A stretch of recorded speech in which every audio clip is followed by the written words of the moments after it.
मनोहरलाल जी और मैं बहुत पुराने साथी हैं। दरी पर सोने का जमाना था, तब भी साथ काम करते थे। और मनोहरलाल जी के पास एक मोटरसाइकिल रहती थी, तो वो मोटरसाइकिल चलाते थे, मैं पीछे बैठता था, रोहतक से निकलता था और गुरुग्राम आकर के रुकता था। ये हमारा लगातार हरियाणा का भ्रमण मोटरसाइकिल पे हुआ करता था। और मुझे याद है उस समय गुरुग्राम में मोटरसाइकिल पर आते थे, रास्ते छोटे थे, इतनी दिक्कत होती थी। आज मुझे खुशी हो रही है कि हम भी साथ हैं और आपका भविष्य भी साथ है।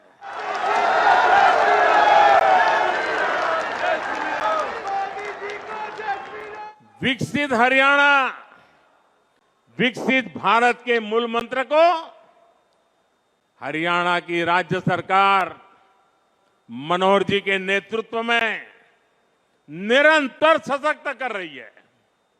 साथियों, 21वीं सदी का भारत बड़े विजन का भारत है। ये बड़े लक्ष्यों का भारत है।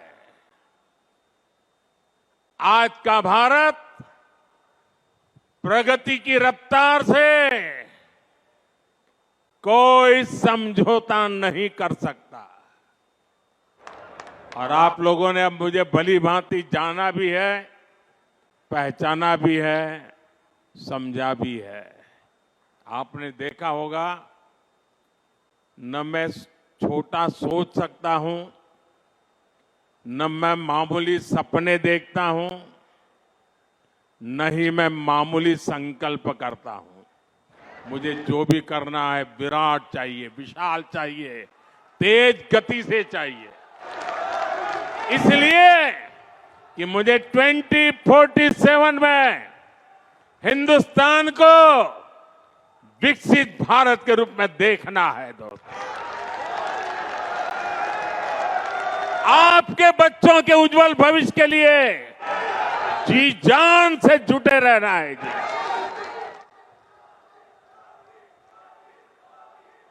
साथियों, इसी रफ्तार को बढ़ाने के लिए हमने दिल्ली एनसीआर में होलिस्टिक विजन के साथ इंफ्रास्ट्रक्चर डेवलपमेंट का काम शुरू किया।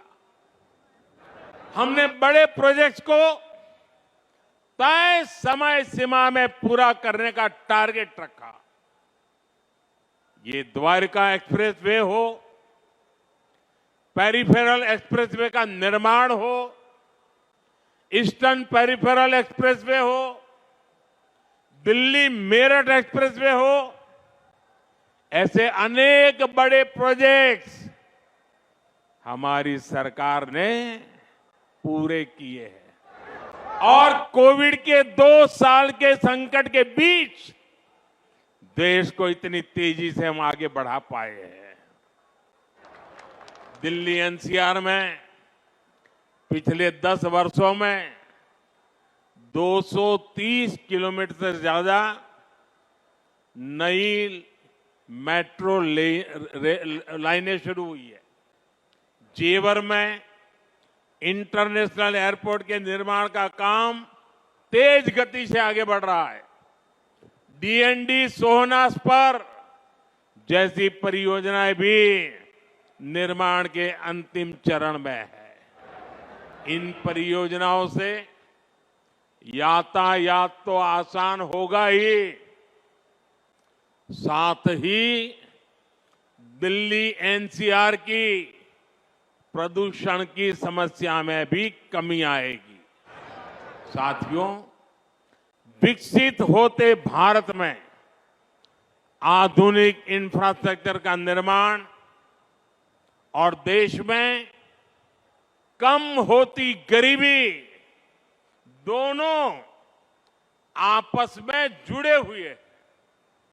जब एक्सप्रेसवे ग्रामीण इलाकों से होकर जाते हैं, जब गांवों को अच्छी सड़कों से जोड़ा जाता है तो गांव में अनेक नए अवसर लोगों के घर के दरवाजे तक पहुंच जाते हैं। पहले गांव के लोग कोई भी नया अवसर खोजने शहर तक चले जाते थे, लेकिन अब सस्ते डेटा और कनेक्टिविटी के डिजिटल इंफ्रास्ट्रक्चर के कारण गांवों में ही नई संभावनाओं का जन्म हो रहा है।